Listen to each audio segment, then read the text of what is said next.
देश की राजधानी दिल्ली अब आम आदमी तो छोड़िए वीआईपी और वीवीआईपी के लिए भी लगता है अब सुरक्षित नहीं रह गई है। ये बात मैं नहीं बल्कि एक घटना कह रही है जो 20 अगस्त को दिल्ली में घटी है। इस घटना ने सुर्खियां खूब बटोरी। इस घटना ने मीडिया का ध्यान अपनी ओर खींचा, सुर्खियां बटोरी, सोशल मीडिया पर कुछ खास कीवर्ड्स ट्रेंड करने लगे और दिल्ली में फटाफट कई अहम और बड़े बदलाव कर दिए गए। और इन सब के पीछे है वही एक घटना जिसकी हम आज बात करने जा रहे हैं और साथ ही घटना से जुड़े कुछ सवाल भी हैं जिसके आपको जवाब देने हैं, यानी जनता को जवाब देने हैं। नमस्कार, कुल्हड़ टीवी देख रहे हैं आप और मैं हूं आपके साथ अखिलेश पांडे। तो चलिए बिना देरी किए सीधे नजर डालते हैं उस खबर की ओर, उस घटना की ओर। 20 अगस्त 2025 को दिल्ली की मुख्यमंत्री रेखा गुप्ता जन सुनवाई कर रही थी। इसी दौरान मीडिया रिपोर्ट्स के अनुसार सारा कार्यक्रम तय शेड्यूल के अनुसार चलता जा रहा था कि तभी अचानक एक फरियादी ने दिल्ली सीएम रेखा गुप्ता पर अचानक हमला कर दिया। वो फरियादी चीखने चिल्लाने लगा, फिर रेखा गुप्ता को थप्पड़ भी मारा, उनके बाल खींचे और यहां तक कि धक्का मुक्की करते हुए उन्हें बाल पकड़कर जबरदस्ती अपनी ओर खींचने लगा। और इसी खींचतान में दिल्ली की मुख्यमंत्री रेखा गुप्ता का सिर मेज के कोने से टकरा जाता है और उन्हें चोट लग जाती है। फिर इसके बाद वहां मौजूद लोग सीएम रेखा गुप्ता पर हमला करने वाले उस शख्स को पकड़ लेते हैं और उसकी जमकर धुनाई कर देते हैं, पुलिस के हवाले कर देते हैं और फिर यहीं से शुरू होता है अगला कार्यक्रम। घटना की जानकारी मिलते ही कुछ ही देर में ज्वाइंट पुलिस कमिश्नर मधुर वर्मा और डिप्टी पुलिस कमिश्नर राजा बांटिया सीएम आवास पर पहुंचते हैं और उसके बाद मुख्यमंत्री रेखा गुप्ता को हॉस्पिटल लेकर जाते हैं और वहां उनका प्राथमिक इलाज किया जाता है। दिल्ली की मुख्यमंत्री रेखा गुप्ता के साथ हुई इस घटना को जब मीडिया तक पहुंचाया गया, या यूं कहें कि मीडिया को जब इस घटना की जानकारी हुई तो मीडिया में ब्रेकिंग न्यूज चलने लगी। आरोपी जिसने सीएम रेखा गुप्ता पर हमला किया था, बताया जा रहा है कि वो राजकोट यानी गुजरात के राजकोट का रहने वाला है। उसकी 41 साल की उम्र है और उसका नाम है राजेश। और बीजेपी के एक नेता व दिल्ली की मोती नगर विधानसभा सीट से विधायक हरीश खुराना इस घटना के आरोपी का कनेक्शन आम आदमी पार्टी से जोड़ रहे हैं। उन्होंने कहा कि ये दरअसल जो घटना घटी है उसमें जो आरोपी है उसका कनेक्शन पंजाब के आम आदमी पार्टी के नेता गोपाल इटालिया से है।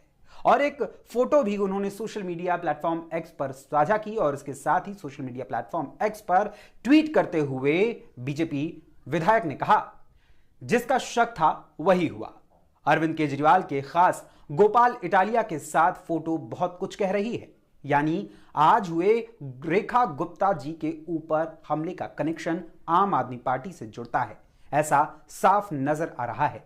इस फोटो की सच्चाई केजरीवाल जी बताएं। केजरीवाल जी प्लीज एक्सप्लेन, ये रिश्ता क्या कहलाता है।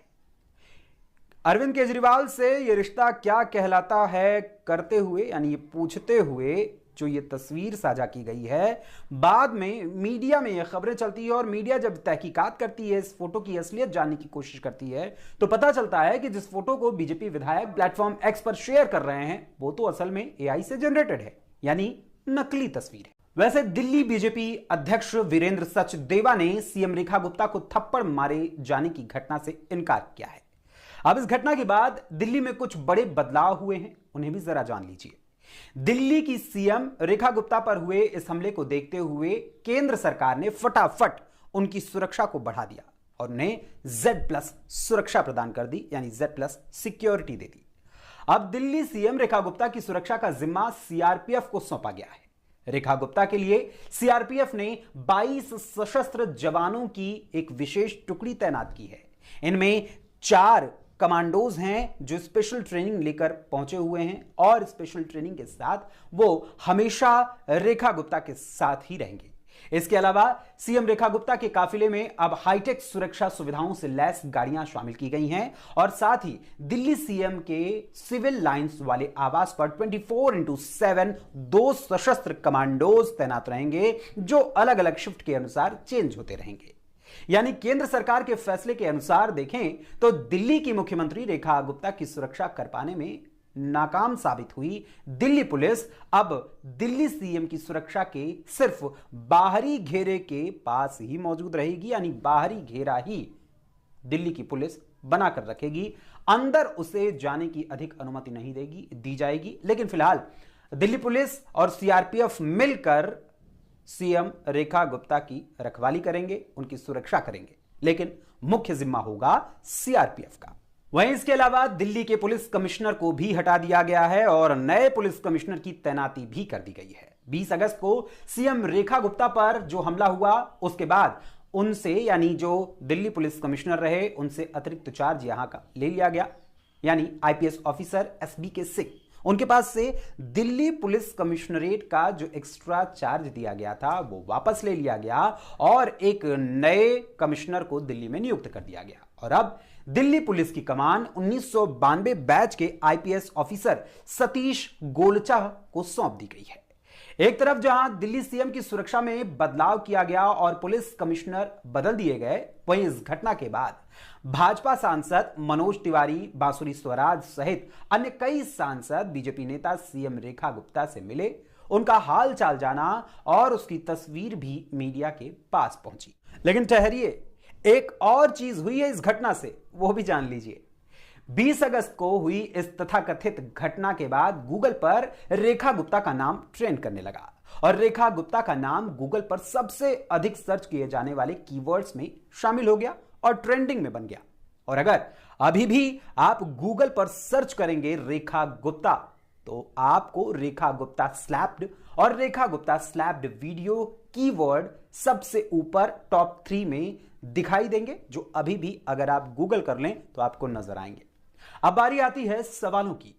साल 2019 में आम आदमी पार्टी के मुखिया व दिल्ली के पूर्व सीएम अरविंद केजरीवाल को जब खुली जीप में थप्पड़ मारा गया था, तो उसका वीडियो सोशल मीडिया पर खूब वायरल हुआ था, जिसे बार बार मेन स्ट्रीम मीडिया ने भी, यानी मीडिया चैनल्स ने भी उसे जूम कर करके और गोला कर करके आप सभी को दिखाया था। इसके अलावा 2014 का भी एक वीडियो वायरल हुआ था जिसमें अरविंद केजरीवाल के ऊपर स्याही फेंकी गई थी, तो वो वीडियो सबके सामने आया था और उस वीडियो को दुनिया ने देखा था। अब ऐसे में इस बार जनता पूछ रही है कि अगर सीएम रेखा गुप्ता को थप्पड़ मारा गया, हमला किया गया उन पर, उन्हें बाल पकड़कर खींचा गया या हाथ पकड़कर खींचा गया, उनके सिर पर चोटें आईं, तो उसका कोई वीडियो सामने क्यों नहीं आया?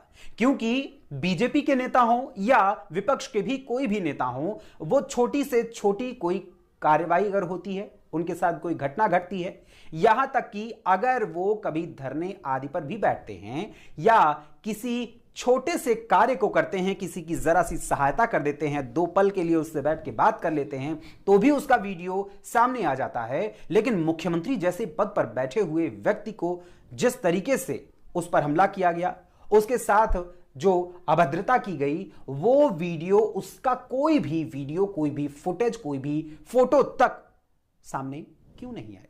यह जनता का सवाल है। सवाल यह भी है कि क्या अब दिल्ली में बढ़ती राजनीतिक हिंसा की घटनाएं ऐसे ही बेलगाम आगे बढ़ती जाएंगी? जब दिल्ली में दिल्ली की मुख्यमंत्री ही सुरक्षित नहीं है, तो भला दिल्ली की जनता को उनकी सेफ्टी का आश्वासन और गारंटी कौन देगा?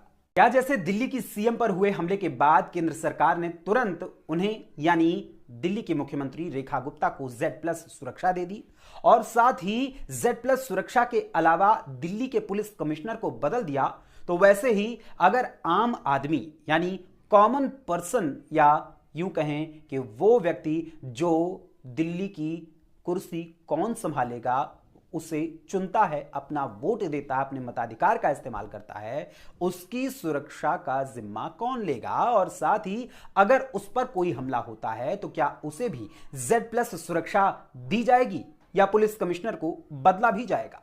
इसके अतिरिक्त आम आदमी पार्टी के विधायक अनिल झा का तो कहना है कि दिल्ली सीएम रेखा गुप्ता पर कोई हमला नहीं हुआ है, वो झूठ बोल रही हैं, नौटंकी कर रही हैं। अब ऐसे में देश की जनता दिल्ली सीएम रेखा गुप्ता पर हुए हमले की घटना, दिल्ली की सुरक्षा और आम आदमी पार्टी के विधायक के दावे पर क्या कुछ कहती है, हमें अपने कमेंट्स के माध्यम से जरूर बताइएगा। फिलहाल अभी के लिए बस इतना ही, फिर मुलाकात होगी किसी और खबर, किसी और मुद्दे, किसी और विषय के साथ। तब तक के लिए आप देखते रहिए कुल्हड़ टीवी। हमारे वीडियो को शेयर कीजिए, लाइक कीजिए और साथ ही हमारे चैनल को सब्सक्राइब कीजिए। धन्यवाद, नमस्कार।